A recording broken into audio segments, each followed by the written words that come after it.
Shalom teman-teman Youth. Sebentar kita akan memulai ibadah Youth pada pagi ini.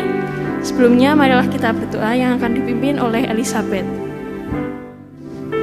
Terima kasih Tuhan, berkati kami akan memulai ibadah Youth pagi hingga hari ini hingga akhirnya Tuhan. Kami menyerahkan hidup kami, langkah kami, setiap kami harapkan Tuhan. Terpujilah Engkau kekal selama-lamanya, di dalam nama Yesus, amin. Shalom semuanya, apa kabar? Asik.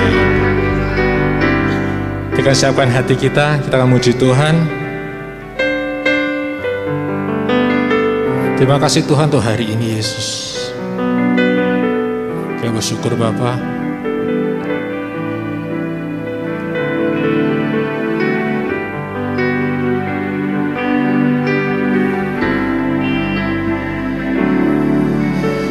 Rasakan kasih-Mu Tuhan,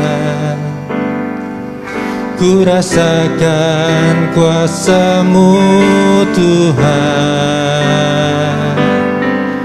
ku rasakan kasih kuasa Roh Kudus, ku rasakan kehadiran-Mu. Rasakan kasih-Mu Tuhan,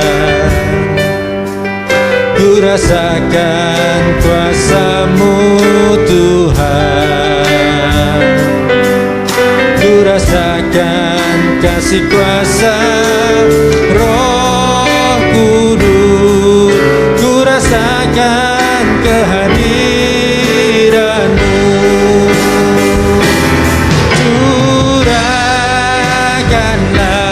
Kuasa-Mu Tuhan, mujizat terjadi di tempat ini. Curahkanlah kuasa-Mu Tuhan, mujizat terjadi sekarang ini. Curahkanlah kuasa-Mu Tuhan, mujizat terjadi di tempat ini. Curahkanlah kuasa-Mu Tuhan, mujizat terjadi sekarang ini.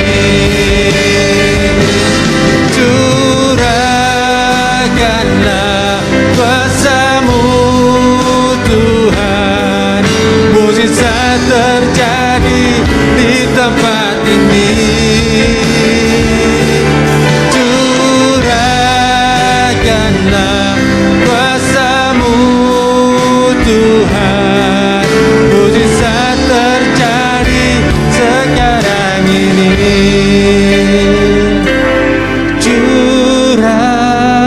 Curahkanlah kuasa-Mu Tuhan, mujizat terjadi di tempat ini.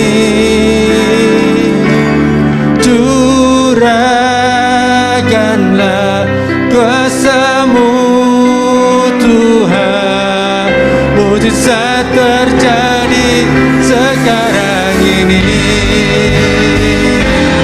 Curahkanlah kuasa-Mu Tuhan, mujizat terjadi di tempat ini.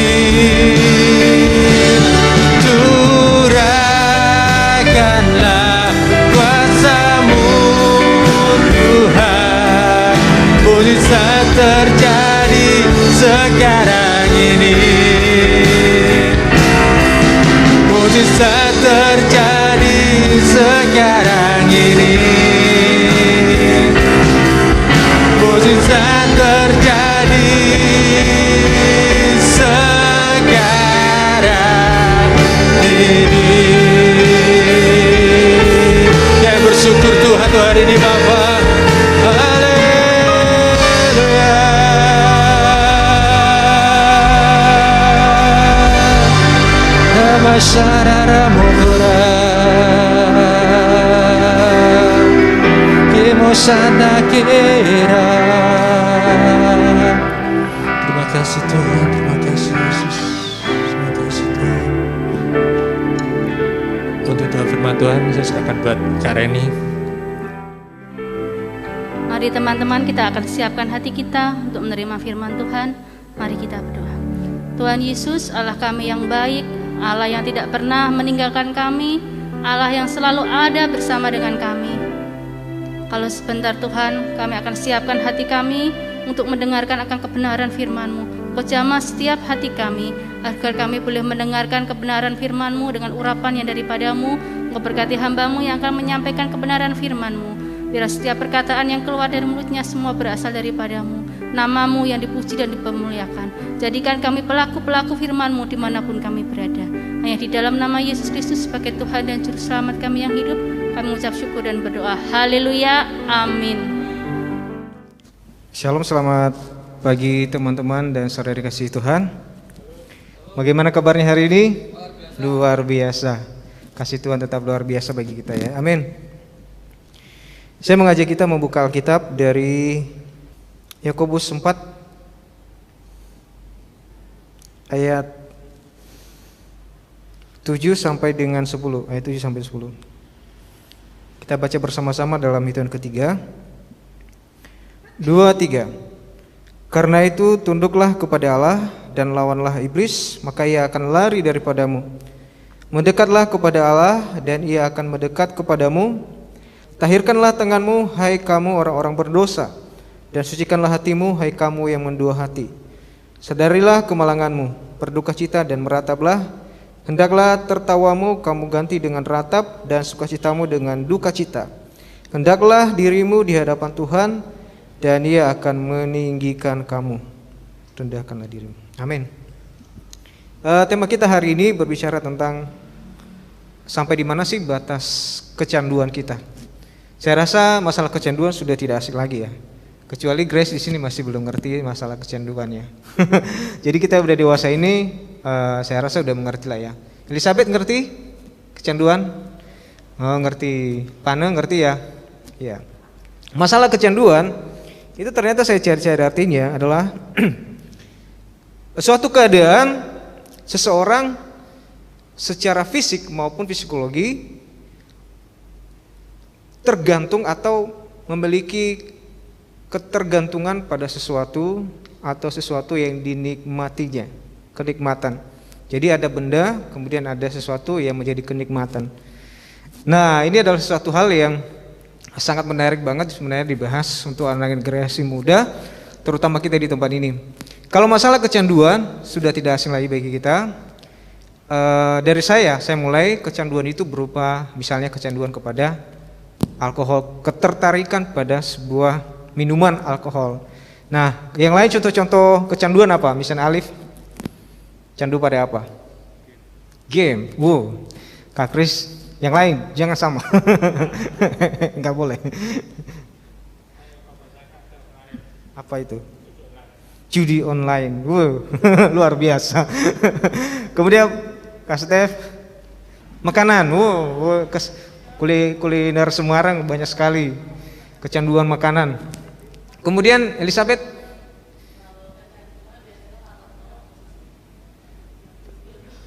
hah?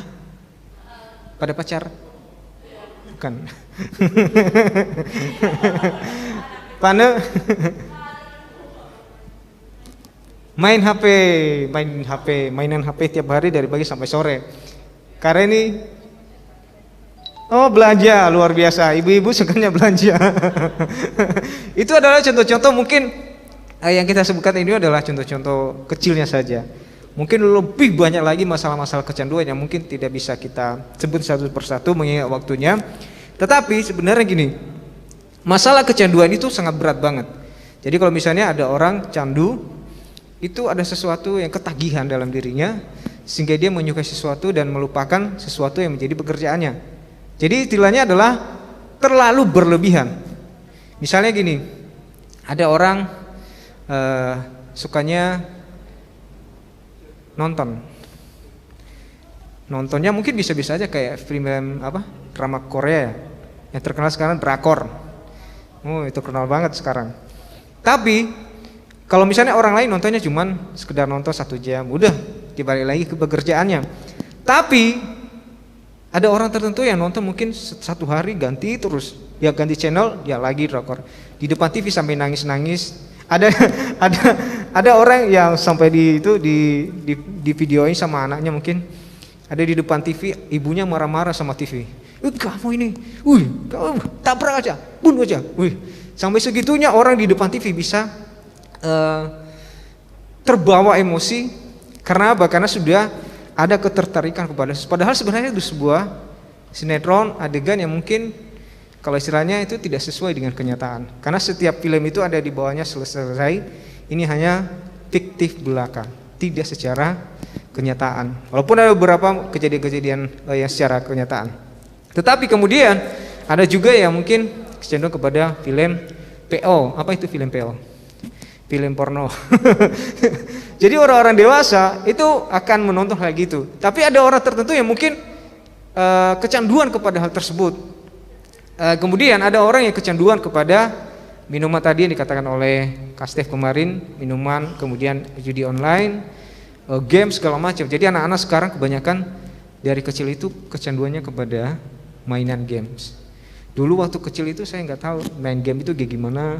Jadi yang saya tahu itu masa-masa saya dulu, mungkin Kak Stef juga ngalami, mainan itu bukan mainan HP karena kita belum punya HP. Jadi kita cuma mainannya sama teman-teman, main apa? Main kelereng. Ada yang pernah main kelereng di sini? Kak Kris sudah pernah main kelereng. Elizabeth sudah main kelereng. Jadi kita udah seharian main, walaupun cuma anak-anak, tapi juga ternyata mainan hal sederhana itu juga bikin kecanduan sebenarnya. Mungkin ada orang tua yang marah-marah sama anaknya. Kenapa? Karena seharian itu mainan terus. Karena saya juga mengalami. Jadi ternyata di dunia kedokteran ini kecanduan, dalam bentuk kecanduan ini ada 2 hal yang terpengaruh. Pertama, fisik kita itu terbawa, kemudian psikologi kita masuk di situ. Jadi akhirnya pada saat fisik dan juga psikologi masuk, orang bisa jatuh sakit. Ada dulu di Kalimas, situ ada games, sekarang udah ditutup. Kasusnya karena apa? Itu karena mungkin dari 1 malam sampai pagi, mungkin 2 hari anaknya main game, udah nggak bisa bernyawa lagi. Ya sekarang udah ditutup karena apa? Karena mungkin fisiknya nggak kuat lagi, kelaparan, dia nggak ingat waktu makan, di depan games terus. Jadi ya disitulah sampai sekarang ditutup. Saya tidak ingin kita ke sana, tetapi yang penting adalah ternyata kecanduan itu menciptakan sesuatu penyakit dalam diri kita, entah penyakit yang kronis, entah penyakit yang ringan. Dan kemudian kalau masalah psikologi, yang berbahaya adalah kalau sudah masuk psikologi bisa gila. Ada yang pernah lihat? Ada yang mungkin karena pengaruh judi online kalah dan kemudian psikologinya terganggu, dia stres, dia semua udah hilang. Ada uang lagi di dompet, mau pakai buat apa? Mungkin uangnya dipinjam sana sini, ternyata habis buat judi online dan akhirnya dia terpengaruh psikologinya. Sasarannya apa? Sasarannya rumah sakit. Sasarannya apa? Sasarannya keluarga yang mungkin tidak tahu apa-apa tetapi ternyata terbawa oleh pengaruh tersebut. Kemudian yang dikatakan oleh firman Tuhan tadi berkata kepada kita bahwa rendahkanlah dirimu di hadapan Tuhan, Ia akan meninggikan engkau. Jadi sesuatu hal yang berupa kecanduan, ternyata kecanduan itu juga ada 2 hal. Yang pertama adalah kecanduan yang secara negatif, yang tadi kita ceritain kecanduan negatif, tapi kecanduan positif juga ada. Misalnya sebenarnya gini, belanja itu positif, kecanduan positif. Cuman kalau berlebihan itu sudah masuk negatif. Ada juga orang kecanduan positif itu misalnya gini, orang termotivasi banget untuk melayani. Jadi dia sampai lupa, kalau berlebihan dia sampai lupa keluarganya. Pelayanan terus. Jadi kalau misalnya berlebihan itu sudah masuk kecanduan negatif. Jadi apapun sebenarnya kita kerjakan, misalnya hal kecil saja, makanan. Kalau makanan yang kita makan setiap hari berlebihan, misalnya makanan yang paling enak apa? Hamburger, steak, ada juga pizza. Pizza itu kalau misalnya kebanyakan kita makan, apa enggak jadi penyakit? Jadi penyakit. Apapun yang berlebihan itu namanya sudah jadi penyakit. Jadi orang misalnya gini, main game, nonton apapun lah, saya nggak melarang orang nonton apapun lah, main game saya nggak pernah ngelarang. Tapi yang namanya berlebihan itu bisa jadi masalah. Berlebihan. Jadi apapun misalnya gini, kita sekarang sudah ngerti firman Tuhan, anak-anak sudah ngerti firman Tuhan, apalagi orang tua itu bisa ngawasi anak-anaknya.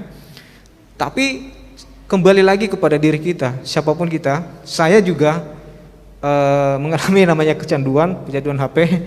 HP misalnya gini, ketinggalan di kantor, pikir saya di kantor terus satu malam. Gimana ya, ada orang nggak ya sih yang manggil saya tiap ngebel, saya nggak tahu apa ada panggilan, nggak terjawab. Dan pikiran kita ke situ, dan saya merasa bahwa betul saya mengalami namanya kecanduan HP. Dan belum lagi yang lain, yang mungkin kecanduan-kecanduan kita kepada menjadi kesukaan kita. Dan juga misalnya gini, hal yang positif juga seperti belajar. Belajar itu bisa menjadi kecanduan loh. Ada dulu guru saya sampai di satu hari satu malam dia bisa tahan di depan komputer sampai badannya kurus. Saya tidak sebut namanya. Tapi itu bukan hal yang negatif, itu positif, tapi bisa mengandung suatu kecanduan dan akhirnya bisa sakit juga akibat itu. Tapi yang jelas apapun yang bersifat berlebihan itu bisa mengakibatkan penyakit bagi kita sendiri dan tidak terlalu baik untuk kita sendiri. Membaca juga, misalnya baca Alkitab terlalu berlebihan, apakah itu hal yang negatif? Itu positif. Tapi kalau misalnya nggak ingat waktu makan, nggak ingat bekerja, nggak ingat segala di depan terus. Jadi kapan kita memperhatikan firman Tuhan? Orang juga melayani kalau berlebihan sampai lupa waktu keluarga, itu bisa bahaya. Jadi apa-apa sepertinya kelihatannya rohani, tapi kalau berlebihan itu juga tidak bagus. Jadi kita ini dikasih hikmah sama Tuhan, mana yang baik, mana yang bagus, dan mana yang buruk. Saya percaya kita ini semua udah dewasa. Jadi apapun nanti yang kita alami, yang di depan kita makanan, kadang ya disajikan makanan itu, waduh ini makanan enak-enak, ada es krim, luar biasa. Apalagi kalau misalnya kita diundang lagi ada pernikahan, ini makanan, tapi gigi saya lagi sakit. Pernah saya alami, enak banget es krimnya, cuma gigi saya lagi ini berlubang kan. Akhirnya saya cuma minum air putih. Tapi yang jelas itu kadang menggoda sekali. Makanan-makanan misalnya lagi nggak boleh, badannya lagi tinggi kolesterolnya, tiba-tiba kita makan tadi yang dikatakan oleh Pak Markus, daging babi, enak sekali. Itu bagi saya makanan favorit. Tapi ternyata kalau misalnya udah berlebihan, udah dilarang dokter, jangan. Tapi ya kita nama manusia itu nggak bisa nahan nafsu, akhirnya dimakan, yaitu jatuh sakit. Jadi intinya semua adalah tidak boleh berlebihan. Saya tidak melarang teman-teman main game, main HP, ibadah pun main HP. Ya, kadang kita juga sama-sama. Kadang saya bilang gini, jangan main HP, tapi saya juga kadang main HP karena tidak sengaja, itu seperti refleks gitu. Seperti refleks, tapi itu adalah kebiasaan buruk kita. Tapi yang jelas adalah yang penting bagi saya, jangan pernah berlebihan. Kalau tidak bisa hidup tanpa cinta, jangan biasakan mengabdikan diri untuk sesuatu hal yang sebenarnya adalah semu. Ada cerita lucu. Ini ada seorang perempuan sudah menikah sama suaminya selama bertahun-tahun. Istrinya bilang gini, "Pak, kenapa sih kamu nggak jujur dulu sama saya? Kalau kamu itu ternyata miskin. Lihat sekarang kondisi saya kayak gini. Kalau saya tahu dari dulu kamu begini, saya nggak bakalan cinta sama kamu." Udah berhubungan sama cinta, bahaya. Lalu suaminya bilang gini, "Loh mama, saya kan dari dulu berapa kali ngomong kalau saya ini tidak punya apa-apa. Loh kapan kamu ngomong seperti itu? Masih ingat gak?" Akhirnya suaminya bilang gini pelan-pelan, "Saya pernah ngomong." Istrinya penasaran, "Kapan kamu ngomong kamu miskin?" Suaminya bilang gini pelan-pelan, "Mak, saya dulu bilang gini, catat baik-baik ya, sayang, aku tidak memiliki apa-apa di dunia ini selain kamu satu-satunya." Wih, lah. Istri bilang, "Loh, itu kan cuma kata-katamu. Yang anehnya, Mami bilang apa dulu sama saya? Kamu so sweet." Setelah dia bilang gini, loh saya sudah jujur sama kamu, saya tidak punya apa-apa selain kamu satu-satunya. Saya tidak bisa meninggalkan kamu, saya tidak bisa hidup tanpa kamu. Ya saya benar, saya gak punya apa-apa. Lalu istrinya bilang gini, oh iya, kenapa saya buta oleh cinta? Saya itu berlebihan mencintai kamu. Akhirnya saya tidak lupa bahwa saya itu harusnya mempelajari siapa kamu. Saya terlambat mencintai kamu. Ternyata ada orang itu buta sama cinta. Berlebihan mencintai seseorang itu juga salah. Betul Kak Kris? Kita jangan menjadi korban cinta. Ada orang juga berlebihan mencintai seseorang itu juga ternyata juga salah. Berlebihan, terlalu berlebihan kepada sesuatu yang saya katakan tadi itu juga salah. Saya tidak tahu apa yang menjadi kelebihan-kelebihan yang kita lakukan di dunia ini. Terlalu mencintai anak-anak juga salah ya Pak Steph? Terlalu mencintai anak juga salah kayak. Kenapa? Karena ada di dunia ini. Itu dulu pernah sama tetangga saya. Dia itu terlalu sayang sama anaknya. Sampai sayangnya gini, apa-apa dibela, apa-apa dibela, dikit-dikit dibela. Akhirnya anaknya jadi manja sampai dewasa, nggak bisa jadi dewasa. Pemikirannya dia takut menghadapi masalah yang dihadapinya. Jadi itu ternyata mencintai orang, mencintai sesama juga itu ternyata ada batasnya. Ada batasnya. Semua itu kalau berlebihan bahaya. Dan bapak saya dulu, bapak saya itu dia tegas. Dikit bersalah dihajar. Jadi karena saya begini, bapak saya ini kok galak banget ya, nggak seperti orang lain. Nah, ternyata saya baru ngerti kalau ternyata sesuatu yang berlebihan itu nggak baik. Kalau orang tua saya dulu terlalu manja sama saya, terlalu sayang sama saya, nggak boleh ini dikit diangkat, dikit dibela. Itu bahaya banget buat proses kehidupan saya berikutnya. Dan sampai hari ini saya kuat semua karena orang tua saya juga ada bagian dalam hidup saya. Yang tentunya juga kita ini semua punya masa lalu. Dan saya berharap apapun yang menjadi kecanduan kita, kita bisa lihat ini sudah masuk target bahaya atau tidak. Kita udah dewasa. Dan inilah gunanya kita sebagai orang percaya. Kalau misalnya ada teman yang kecanduan, kita bisa curhat, minta solusinya. Kadang kita butuh teman, saya ini udah kecanduan gini-gini, tolonglah saya, doakan saya. Jadi itu pentingnya tadi yang dikata firman Tuhan, kita merendahkan diri di hadapan Tuhan. Jadi apapun yang menjadi kecanduan kita, saya berharap kita semua bisa melihat bahwa kita hanya bisa merendahkan diri di hadapan Tuhan. Kekuatan kita mengubah hidup kita menjadi lebih fokus kepada Tuhan. Dan saya tadi katakan bahwa ada kecanduan positif, biarlah kita lebih mengarah kepada kecanduan positif daripada negatif.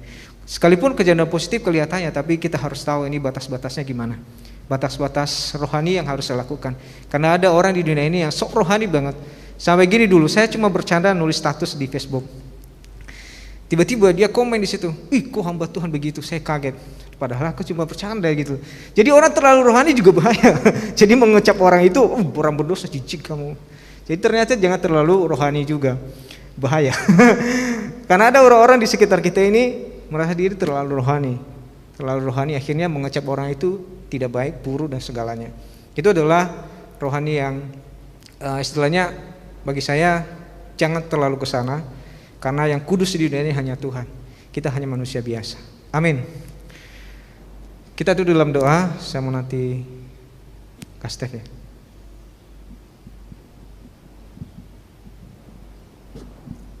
Mari teman-teman kita berdoa. Kami bersyukur Tuhan buat firman-Mu yang kami sudah dengarkan bersama-sama, di mana mengajarkan kami untuk melakukan sesuatu atau ada suatu aktivitas yang melebihi, yang terlalu segala sesuatu yang Tuhan sudah atur, yang Tuhan inginkan dalam kehidupan kami adalah supaya kami cukup, supaya kami tidak salah langkah ya Tuhan. Biar kami terus di dalam jalurnya Tuhan. Terima kasih buat firman-Mu, berkati hamba-Mu yang sudah menyampaikan firman-Mu pada saat ini. Kami percaya Tuhan akan terus pakai dia untuk kemuliaan nama Tuhan. Berkati juga kami yang hadir pada saat ini dan yang menyaksikannya secara online Tuhan, senantiasa Engkau memberkati. Terima kasih banyak Bapa di surga. Kami percaya apapun yang kami kerjakan, kami sebagai mahasiswa, sebagai siswa atau pekerja, atau Tuhan kami yang sudah berumah tangga, senantiasa Tuhan akan memberkati kami dimanapun kami berada. Ketika kami takut akan Tuhan, ketika kami melakukan akan setiap firman-Mu, dan itulah yang menjadi janji dalam kehidupan kami. janji Tuhan dalam kehidupan kami ini, agar kami selalu memuliakan akan nama Tuhan. Terima kasih banyak Bapa di surga. Kami juga sebentar akan pulang. Biarlah berkat yang daripada Tuhan selalu menjadi bagian dalam kehidupan kami, mulai dari saat ini sampai selama-lamanya. Dalam nama Yesus kami berdoa, haleluya, amin. Pengumuman, nanti minggu depan kita ketemu lagi tempat ini. Dan tolong bantu, mungkin teman-teman sering lihat Komoses atau di WA group, tolong dibantu di share, di like untuk ibadah kita ini, karena memang sudah beberapa kali saya lihat hanya kurang dari 10 orang. Mungkin kalau kita berpikir, oh Kak, kuotanya besar, enggak besar. Kalau saya pakai satu provider yang cukup, itu satu bulan 6 GB aja cukup, enggak besar kok. Jadi sudah desain, sudah dikirim sebagai bagaimana rupa supaya enggak besar. Lagi pula kalaupun habis, ya masa kita hitung-hitungan sama Tuhan, ya kan? Ya itu aja. Mungkin teman-teman yang menyaksikan di lewat medsos atau online boleh bergabung, sekali kita bergabung di tempat ini untuk ibadah onsite. Puji Tuhan, Tuhan Yesus memberkati.